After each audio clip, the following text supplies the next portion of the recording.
আসসালামু আলাইকুম ইব্রান। দূরে এবং কাছে যে যেখান থেকে ভিডিওটি দেখছেন আশা করি সবাই ভালো আছেন, সুস্থ আছেন।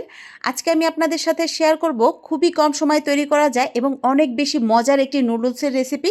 একদম ঝামেলা ছাড়া সকাল এবং বিকেলে এই নাস্তাটি তৈরি করে নিতে পারেন। এই জন্য প্রথমেই আমরা 1 প্যাকেট নুডলস নিয়ে নিব। আমি এখানে ম্যাগি নুডলসটা ব্যবহার করেছি।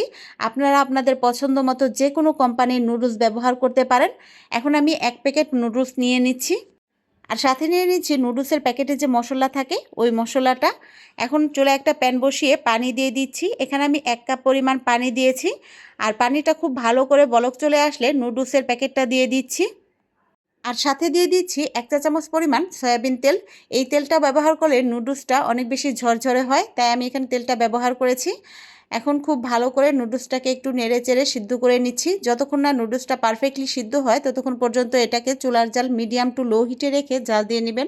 এ পর্যায়ে নুডলসের প্যাকেটে যে মশলাটা থাকে ওই মশলাটা দিয়ে আরও প্রায় 1 মিনিটের মতো নেড়ে চেড়ে নিচ্ছি। নিশ্চয়ই দেখে বুঝতে পারছেন পানিটা একদম শুকিয়ে গিয়েছে। এ পর্যায়ে আমরা নামিয়ে রেখে দিব। এখন একটা বাটিতে নিয়ে নিচ্ছি ডিম। আজকে আমি 2টা ডিম দিয়ে নুডলস রান্না করব, তাই আমি এখানে 2টা ডিম ভেঙে নিচ্ছি। সাথে দিয়ে দিচ্ছি পেঁয়াজ কুচি। এখানে আমি মিডিয়াম সাইজের 2টি পেঁয়াজ কেটে রেখেছিলাম। আর দিয়ে দিচ্ছি সিডলেস মরিচ। এখানে আমি 4টা মরিচ ব্যবহার করেছি। ঝালটা আপনাদের পছন্দ মতো ব্যবহার করবেন। লবণ দিয়ে দিচ্ছি পরিমাণ মতো। আর দিয়ে দিচ্ছি 1 চিমটি গোলমরিচ। এখানে আমি কালো গোলমরিচের গুঁড়োটা ব্যবহার করেছি, এতে করে ফ্লেভারটা অনেক বেশি ভালো আসে। এখন সবগুলো উপকরণ খুব ভালো করে একটা স্পুনের সাহায্যে মিশিয়ে নিচ্ছি।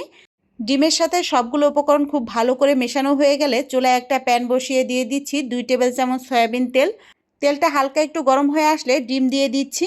আর ডিমটা দিয়ে খুব ভালো করে প্যানের চারদিকে একটু ছড়িয়ে দিচ্ছি।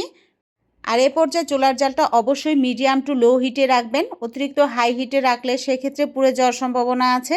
চুলার জালটা মিডিয়াম টু লো হিটে রেখে ডিমটাকে 2 মিনিটের মতো এক পাশ ভেজে উল্টে দিচ্ছি। এখন দিয়ে দিচ্ছি নুডলস। আমরা যেই নুডলসটা আগেই সিদ্ধ করে রেখেছিলাম ওই নুডলসটা ডিমের এক পাশ করে একটা স্পুনের সাহায্যে সামান্য একটু ছড়িয়ে দিয়ে দিচ্ছি।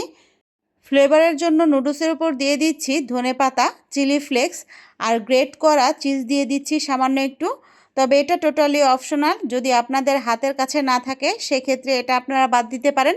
তবে দিলে খেতে টেস্টটা অনেক বেশি ভালো আসে, তাই আমি এখানে সামান্য একটু চিজ গ্রেট করে দিয়ে দিচ্ছি। এখন ডিমের অন্য পাশটা উল্টে উপর দিকে দিয়ে দিচ্ছি। এই তো তৈরি হয়ে গেল আমাদের ডিলিশিয়াস নুডলসের রেসিপি। গরম গরম এই নুডলসটা খেতে কী পরিমাণ মজা তা আপনি একবার বাসায় ট্রাই না করলে কখনোই বুঝতে পারবেন না। তাই অবশ্যই একবার বাসায় ট্রাই করে দেখবেন। আর ট্রাই করে থাকলে আমাকে কমেন্ট বক্সে কমেন্ট করে জানাতে পারেন নুডলসের এই রেসিপিটা ঠিক আপনাদের কাছে কেমন লেগেছিল। যদি ভালো লাগে প্লিজ চ্যানেলটিকে সাবস্ক্রাইব করে রাখবেন। চাইলে ফ্যামিলি এবং ফ্রেন্ডসের সাথে শেয়ারও করতে পারেন। সবাইকে অসংখ্য ধন্যবাদ জানিয়ে বিদায় নিচ্ছি। আল্লাহ হাফেজ।